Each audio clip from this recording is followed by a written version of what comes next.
ओम श्री साईनाथाय नमः। आज साईं बाबा जी की पावन प्रेरणा से और उनके आशीर्वाद से मैं पूजा बाबा की बेटी श्री साईं सच्चरित्र का पठन करने जा रही हूँ। श्री साईं सच्चरित्र अध्याय 1। वंदना। गेहूँ पीसने वाला एक अद्भुत संत। गेहूँ पीसने की कथा तथा उसका तात्पर्य। पुरातन पद्धति के अनुसार श्री हेमाड़ पंथ श्री साईं सच्चरित्र का आरंभ वंदना द्वारा करते हैं।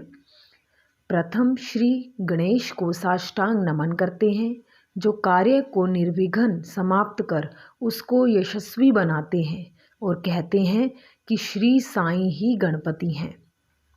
फिर भगवती सरस्वती को, जिन्होंने काव्य रचने की प्रेरणा दी, और कहते हैं कि श्री साईं भगवती से भिन्न नहीं हैं, जो कि स्वयं ही अपना जीवन संगीत बयान कर रहे हैं।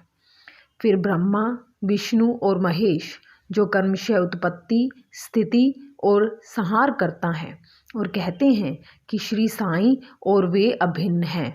वे स्वयं ही गुरु बनकर भवसागर से पार उतार देंगे। फिर अपने कुल देवता को श्री नारायण आदिनाथ की वंदना करते हैं, जो कि कोंकण में प्रकट हुए। कोंकण वह भूमि है जिसे श्री परशुराम जी ने समुद्र से निकालकर स्थापित किया था। तत्पश्चात वे अपने कुल के आदि पुरुषों को नमन करते हैं। फिर श्री भारद्वाज मुनि को, जिनके गोत्र में उनका जन्म हुआ। पश्चात उन ऋषियों को, जैसे याज्ञवल्क्य, भृगु, पराशर, नारद, वेदव्यास, सनक, सनंदन, सनत कुमार, शुक, शौनक, विश्वामित्र, वशिष्ठ, वामदेव, जैमिनी, वैशंपायन, नवयोगेंद्र इत्यादि तथा आधुनिक संत जैसे निर्वृति, ज्ञानदेव, सोपान, मुक्ताबाई, जनार्दन, एकनाथ, नामदेव, तुकाराम, कान्हा, नरहरि आदि को नमन करते हैं। फिर अपने पितामह सदाशिव, पिता रघुनाथ और माता को, जो उनके बचपन में ही गत हो गई थी। फिर अपनी चाची को, जिन्होंने उनका भरण पोषण किया, और अपने प्रिय भ्राता को नमन करते हैं। फिर पाठकों को नमन करते हैं, जिनसे उनकी प्रार्थना है कि वे एकाग्रचित्त होकर कथामृत का पान करें।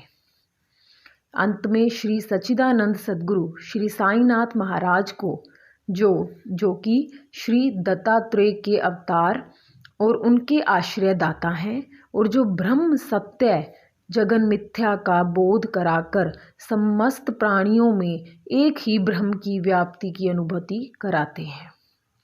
सर्वश्री पराशर, व्यास और शांडिल्य आदि के समान भक्ति के प्रकारों का संक्षेप में वर्णन कर अब ग्रंथकार महोदय निम्नलिखित कथा प्रारंभ करते हैं। गेहूं पीसने की कथा। सन 1910 में मैं एक दिन प्रातःकाल श्री साईं बाबा के दर्शनार्थ मस्जिद में गया। वहाँ का विचित्र दृश्य देख मेरे आश्चर्य का ठिकाना न रहा कि साईं बाबा मुंह हाथ धोने के पश्चात चक्की पीसने की तैयारी करने लगे। उन्होंने फर्श पर एक टाट का टुकड़ा बिछा, उस पर हाथ से पीसने वाली चक्की रखी। उन्होंने कुछ गेहूं डालकर पीसना आरंभ कर दिया।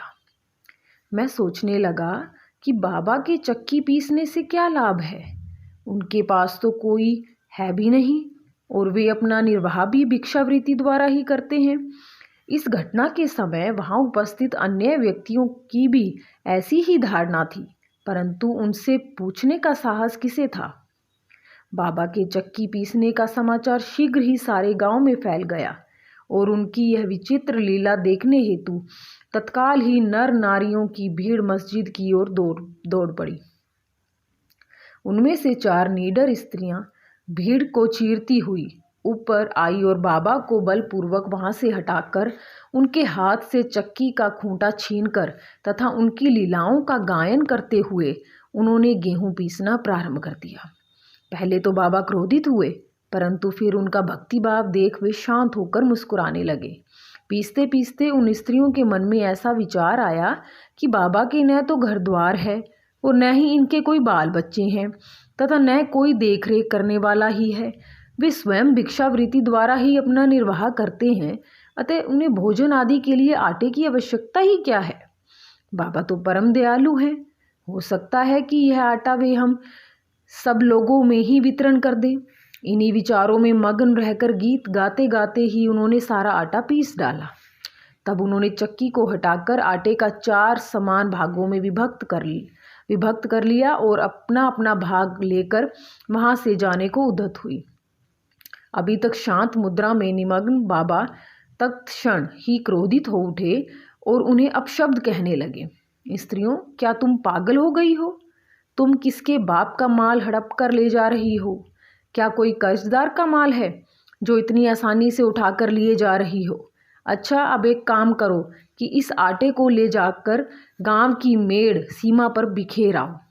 मैंने शिरडी वासियों से प्रश्न किया कि जो कुछ बाबा ने अभी किया है उसका यथार्थ में क्या तात्पर्य है।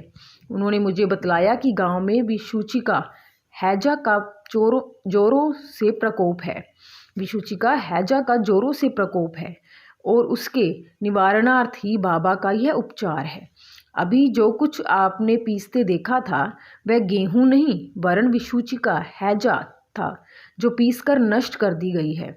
इस घटना के पश्चात सचमुच विषूचिका की संक्रामकता शांत हो गई और ग्रामवासी सुखी हो गए। यह जानकर मेरी प्रसन्नता का पारावार न रहा। मेरा कौतूहल जागृत हो गया। मैं स्वयं से प्रश्न करने लगा कि आटे और विषूचिका हैजा रोग का भौतिक तथा पारस्परिक क्या संबंध है, इसका सूत्र कैसे ज्ञात हो। घटना बुद्धिगम्य सी प्रतीत नहीं होती। अपने हृदय की संतुष्टि के हेतु इस मधुर लीला का मुझे 4 शब्दों में महत्व अवश्य प्रकट करना चाहिए। लीला पर चिंतन करते हुए मेरा हृदय प्रफुल्लित हो उठा और इस प्रकार बाबा का जीवन चरित्र लिखने के लिए मुझे प्रेरणा मिली। यह तो सब लोगों को विदित ही है कि यह कार्य बाबा की कृपा और शुभ आशीर्वाद से सफलतापूर्वक संपन्न हो गया। आटा पीसने का तात्पर्य।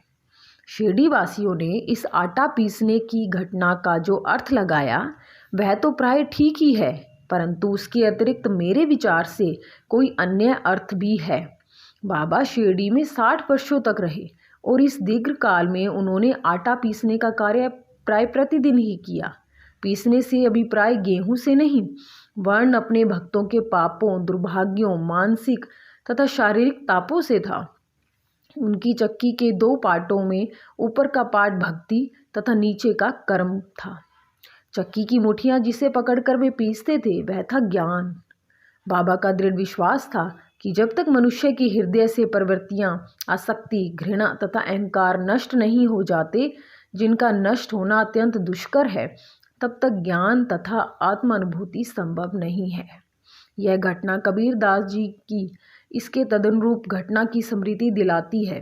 कबीरदास जी की एक स्त्री को अनाज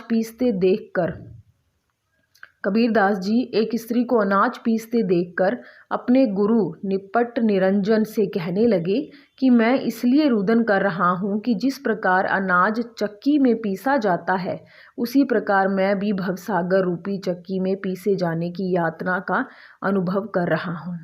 उनके गुरु ने उत्तर दिया कि घबराओ नहीं, चक्की के केंद्र में जो ज्ञान रूपी दंड है उसी को दृढ़ता से पकड़ लो। जिस प्रकार तुम मुझे करते देख रहे हो उससे दूर मत जाओ, बस केंद्र की ओर ही अग्रसर होते जाओ और तब यह निश्चित है कि तुम इस भव सागर रूपी चक्की से अवश्य ही बच जाओगे। श्री सद्गुरु साईनाथ अर्पणमस्तु। शुभम भवन्तु। बोलो साईनाथ महाराज की जय।